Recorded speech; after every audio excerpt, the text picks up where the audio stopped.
Hello students, so let's get started with chapter number 22, writing a notice. Actually it was book review, but we have cancelled that chapter, so we are replacing that with notice writing. So let's get started. You must have seen, read or perhaps written a notice for your school notice board on different events, programs and competitions, asking others to participate in those. अभी हम लोग notice लिखते क्यों हैं? हम सबको event, programme and competitions के बारे में बताने के लिए लिखते हैं notice first of all, and nextly हम उनको बोलते हैं कि आप उन पे पार्टिसिपेट कर सकते हो और करना चाहिए आपको. हम लोग ने नोटिस देखे भी हैं, रीड भी किए हैं और लिखे भी हैं हमारे स्कूल नोटिस बोर्ड के लिए. Okay, notice can also B put up for lost और फाउंड ऑब्जेक्ट्स. अभी हम लोग नोटिस फाउंड और लॉस्ट ऑब्जेक्ट्स के लिए भी लिख सकते हैं. दैट मेरा ऑब्जेक्ट ये खो गया है, उसको हमको ढूंढना है, कब खोया, कहाँ खोया, वो सब मेंशन करते हुए. A notice is a short written piece of public communication. Now what is notice? It is short return piece of public communication. वो एक छोटा सा return piece है public communication के लिए, meant to provide important information to the people concerned. जो people important information के लिए concerned है, वो उनके लिए लिखी जाती है. It is usually put up at the place where people can easily see or notice it. और नोटिस जो है, हम जो लिखते हैं नोटिस, वो ऐसी प्लेस पे प्लेसमेंट दी जाती है, उसको ऐसी स्पेस पे उसको रखा जाता है नोटिस बोर्ड में, जहाँ उसको सब लोग इजीली नोटिस कर पाएँ, देख पाएँ. Here are a few guidelines to remember while writing a notice. यहाँ पे जो पॉइंट्स दिए गए हैं उनको हम लोग को रिमेंबर करना है, याद रखना है जब भी हम लोग नोटिस लिख रहे हैं. A notice should be brief but complete in itself. It should have all the required information. पहले तो नोटिस होती है वो उसको हमको ब्रीफ में लिखना है, डिटेल में नहीं जाना है.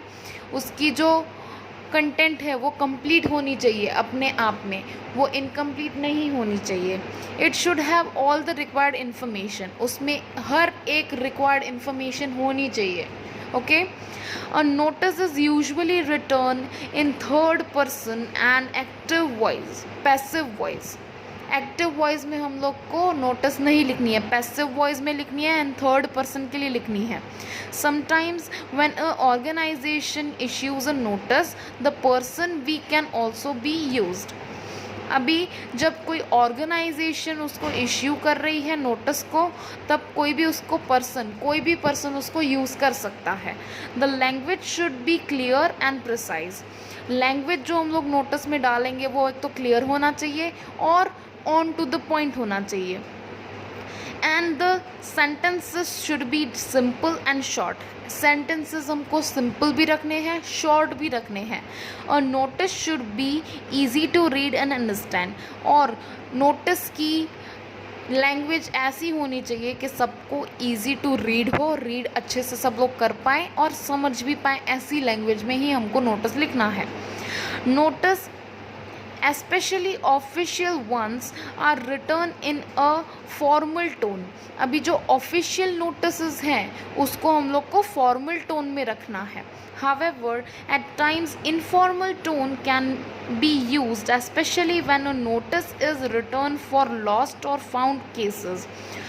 अभी जब कुछ हमारी चीज़ खो गई है या कुछ चीज़ मिली है किसी की, उस बेसिस पे हम लोग नोटिस लिख रहे हैं, तो उसका टोन हम लोग इनफॉर्मल रख सकते हैं. और it addresses people of the same और younger age group. Informal tone में हम लोग तब भी लिख सकते हैं जब हम लोग अपने ग्रुप के पीपल को लिख रहे हैं या तो फिर यंगर एज पीपल के लिए लिख रहे हैं हम लोग. The necessary details to be added in the body can be found as answers to all the question words. अभी necessary details जो हम लोग body of notice में डालने वाले हैं उसमें सब questions के answers आ जाने चाहिए कि notice का content क्या है, वो हम लोग क्यों लिख रहे हैं, किस चीज़ के लिए लिख रहे हैं, उसका कंटेंट क्या है, उसका टॉपिक क्या है, अगर कोई इवेंट है तो फिर वो कहाँ हेल्ड है, कब हेल्ड है, कौन से टाइम पे हेल्ड है, ये सब हमको मेंशन करना है. In case of a notice for an object found, all the details of the object are not provided in the notice. The rightful owner should be able to identify and describe the objects correctly while claiming it. अभी जब objects जो खो गए हैं या जो मिले हैं उनके बारे में हम लोग कोई नोटिस लिख रहे हैं, तब उस फाउंड ऑब्जेक्ट कहाँ मिला, वो हमको ऑब्जेक्ट किसका है, कितने टाइम पे हमको मिला, कौन सी जगह पे मिला, वो सब हमको लिखना है, मेंशन करना है, ताकि जो उसको ढूंढ रहा है, जो उसको क्लेम कर रहा है, उसको इजीली मिल जाए. Okay, so let's get started with the format of the notice. So format of the notice is name and place of the issuing institute, group और अथॉरिटी. जो नोटिस इश्यू कर रहा है उस इंस्टीट्यूट का नेम, ग्रुप या authority वो mention करना है फर्स्ट ऑफ ऑल. फिर word notice, NOTICE notice word है वो बोल्ड राइटिंग में, कैपिटल राइटिंग में हमको मेंशन करना है. फिर डेट डालना है. डेट कौन सा डालना है, जब हम लोग नोटिस लिख रहे हैं. टाइटल और heading according to the content. जो टॉपिक दिया गया है, जो क्वेश्चन हमको दिया गया है, उसके बेसिस पे हमको टाइटल या तो हेडिंग डालना है. Then body of notice. Body of notice में हम लोग को क्या क्या लिखना है, including all the details such as who it is admit at, the name of the event. अभी इवेंट कौन सा है, उसका नेम, उसका वेन्यू, उसका डेट, उसका टाइम, ये सब कुछ लिखना है हमको. फिर हम लोग नोटिस किसको लिख रहे हैं वो लिखना है. Details of the lost found objects such as the place and time where it was found or lost.